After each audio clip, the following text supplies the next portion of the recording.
Hello everybody, and in this video I'm going to talk about 6 different things within the 2012 shift in consciousness, and this comes from the book. At least the 6 items come from the book, The Great Shift, Co-Creating a New World for 2012 and Beyond.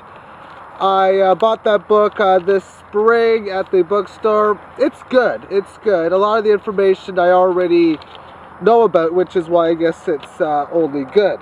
And for page 51 to 56, they listed 6 different things to focus on within the 2012 shift. And the first one is the biggest one, I think, and that is understanding the chaos that's going on within this world. And I think to understand a lot of it, you actually have to see it. And we're only starting to really see the chaotic events, like the oil spill, the oil flood going on in the Gulf of Mexico. That is a large part of the chaotic events. The volcanoes erupting in Iceland and the reaction from the eruptions, another part of the chaos. But I think the biggest part, or at least upwards to the top towards the biggest part, is going to be the death of the current economic system. I just don't see how it could not be chaotic to go through the steps that are necessary to get from the point of being economic slaves towards the dollar system and thus being free human beings. It's going to be a large process.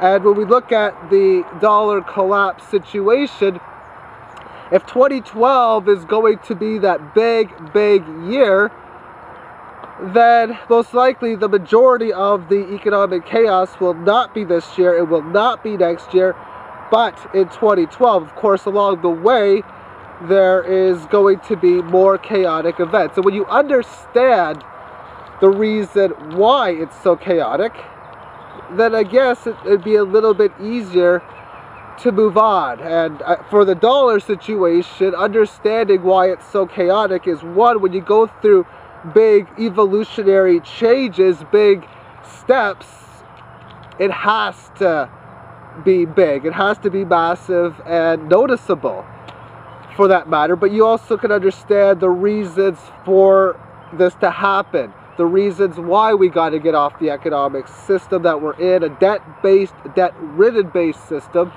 And I think a lot of it is seeing the chaos that people are going through because of it, and because we're understanding what it has done over the last so many decades. I think it makes it a little easier.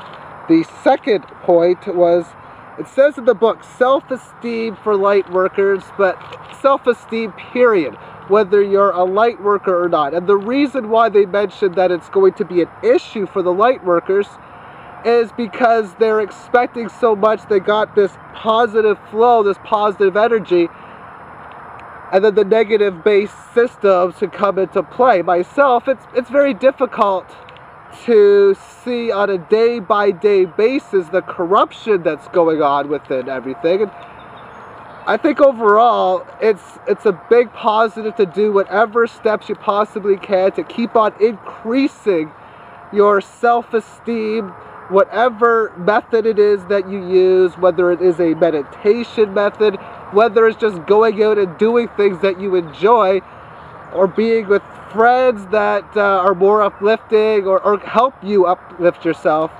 I think that's really important. The third thing was seeing the bigger picture. And when you understand the chaos, you understand what's going on with all this type of changes, then you can put everything together and see what that bigger picture is. And for myself, the bigger picture is getting away from a negative frequency, a lower frequency, a hate frequency, moving into a positive frequency, a higher frequency, or that of a love frequency.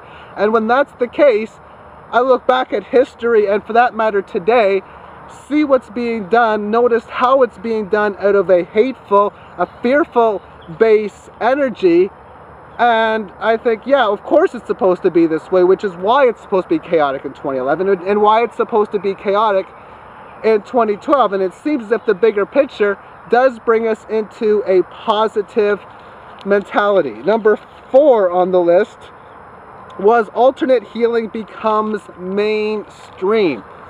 And I think this is really, really huge, because anytime you're taking these RX medications, these prescription pills, just like how on the economic front they put stimulus packages in to fix the symptom and not the disease, a lot of the current healing systems work within this way, and thus you get a domino effect, I guess, of extra things going bad. And I say this because you have some sort of illness, some sort of disease, some sort of pain, whatever, and you take an antibiotic, you take some sort of pain medicine or whatever it is that you're taking, they have side effects, and they're really working within the symptoms so that you don't have the pain, so that the body can temporarily function a lot better. And the thing about that is the side effects means that a lot of times you need to take medicine to counteract those side effects, and then to counteract those side effects you need more and more and more and more. There's a name that a lot of people do not know about. That name is Royal Rife. Where did I find that name? Leija. She is a girl from Hawaii, used to live in Toronto. Great channel. I highly recommend this channel, or check it out. And she made a video about cancers and how this technology has been available for so long now, since the 1940s or so. And he copied it from somebody back in the 19th century, and what he used was electromagnetics and an amazing telescope to cure the cancer, not just like make it stable, if you will, which is what a lot of these medicines like a chemotherapy is ultimately going to do. And there's so many of these different alternate medicines, and the big problem right now, it all relies to the economic system, is that these newer medicines, these alternate medicines, these natural medicines, big pharmas don't like it, because sure, maybe you can heal somebody and make, I don't know, 50,000. And to stabilize somebody, they may only make 10,000 or 15,000. But they realize that they're going to be doing it year after year, having this extra income, because to heal somebody means you're not going to come back for more business. No. And that's why when we look at trying to become positive and having self-esteem, when you can find these natural ways of healing, I think that can also help within the self-esteem. And number 5 and number 6, I think, is pretty much the same. Number 5 is connecting to the higher self. And I think the higher self is more along the lines of our instincts that we get. The things that tell you, do this, don't do that. This is very scary. And well, a lot of times, what I find that if I go with my instincts, usually 2 out of 3 times I'm right. And when I don't, 2 out of 3 times I'm wrong. And during this period, it's pretty much understanding the instincts, and even that is going to get very chaotic. At least I have been through chaotic times. So you want to understand why it's at this chaotic point of view. What does this all mean, and where can I go from here? And the final one, which pretty much is the same as connecting to the higher self, is the relationship to God, because it feels as if the instincts that we get, the messages that we get, we all get them in different ways, whether it be through dreams, whether it be through different visions, many different types of feeling, that this is time to get towards that higher energy. And it's a very controversial subject when you talk about religion, which I guess is basically God. And I think when you look at any different religion, whether it be the Christian religion, the Catholic religion, the Jewish religion, the Buddha religion, the New Age, the atheist group, they're pretty much all right. And I really emphasize pretty much, because yeah, it's right here, but, and if you read between the lines, this is the case. I'm a believer that we'll find out more and more towards this understanding of God during this 2012 shift, but you may want to be a little patient right now, because as of the recording of the video, we're only about halfway through the year 2010, and most likely it isn't going to be at a grander knowledge until weeks or months or even days before we get towards that 2012 massive shift in consciousness. So I hope this video helps out, and I'm going to be doing more 2012 Mayan calendar videos. I've been really holding them off recently, and for good reason. I'll explain that in my biorhythms video, which I've been holding off on that one for many months.